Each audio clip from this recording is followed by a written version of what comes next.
Salut, c'est Laurette. Aujourd'hui, on se retrouve pour une recette à moins de 5 €. On va faire une île flottante en part. C'est parti, on regarde les ingrédients. Pour cette recette, il nous faut du lait, du sucre, du beurre, de la muscade, des œufs. On va utiliser les blancs et les jaunes, mais séparément, et de la crème fraîche épaisse. Pour cette île flottante, on va venir faire cuire nos blancs au four comme un gâteau pour pouvoir vraiment venir les tailler en parts. À côté de ça, bien sûr, on va faire une crème anglaise qu'on va parfumer avec de la muscade pour une petite touche d'originalité. Et on va faire un bon coulis au caramel pour apporter de la gourmandise et de l'onctuosité à notre dessert. Allez, première étape de cette recette, on va venir faire nos blancs en parts. Pour ça, on va venir clarifier nos œufs. On va garder les jaunes pour tout à l'heure. On va venir les monter au batteur avec une petite pincée de sucre et on viendra ajouter le reste du sucre au fur et à mesure. Quand il commence à être mousseux, on met un premier tiers du sucre.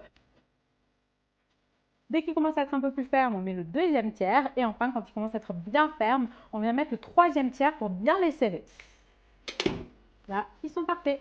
On vient ensuite les mettre dans une poche à douille. Et on va venir graisser un moule à cake et mettre nos blancs à l'intérieur. On les remplit pas plus haut que 2 tiers parce que ça gonfle beaucoup à la cuisson. Ça part au four, 180 degrés, 12 à 14 minutes, on va vérifier en cours de cuisson. On regarde, il faut que le dessus soit bien doré. Nos blancs en part sont prêts. Deuxième étape de la recette, on va venir faire la crème anglaise. Pour ça, on va récupérer les jaunes qu'on avait laissés de côté tout à l'heure. On va venir les blanchir dans un saladier avec du sucre. Une fois que le mélange a blanchi, on ajoute le reste des jaunes. En parallèle, on va venir faire chauffer du lait et de la muscade dans une casserole. Quand le lait est bien chaud, on vient le verser sur le mélange blanchi et on fouette bien.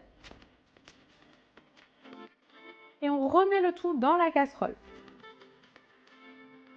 Pour la crème anglaise, ce qui est important, c'est vraiment de vanner sans cesse en forme de 8 pour éviter qu'il y ait des grumeaux. Et surtout, vraiment un feu très doux pour ne pas agglomérer. On aurait sinon une crème plus qu'une crème anglaise. Il faut qu'on obtienne une crème qui s'est épaissie, mais qui n'est pas devenue complètement dure. On veut garder vraiment une crème anglaise, donc assez liquide. Allez, premier signe qu'on approche de la bonne température, il commence à plus y avoir de mousse à la surface de notre crème. Deuxième signe, hop, on vérifie sur la cuillère. Si ça coule pas, ça n'a pas, c'est que c'est bon, c'est prêt. Troisième étape de notre recette, c'est la sauce au caramel. Pour ça, on va venir mettre le sucre dans une casserole à caraméliser. Une fois qu'on a une couleur bien ambrée, on va venir ajouter le beurre. On fouette bien et là, on finit par ajouter une grosse cuillère de crème épaisse.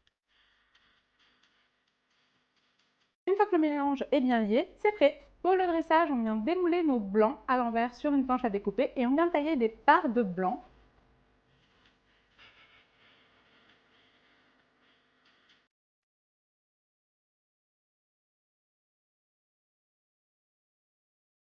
On va venir mettre de la crème anglaise dans le fond de l'assiette. On dépose nos parts et on nappe le tout avec notre sauce au caramel.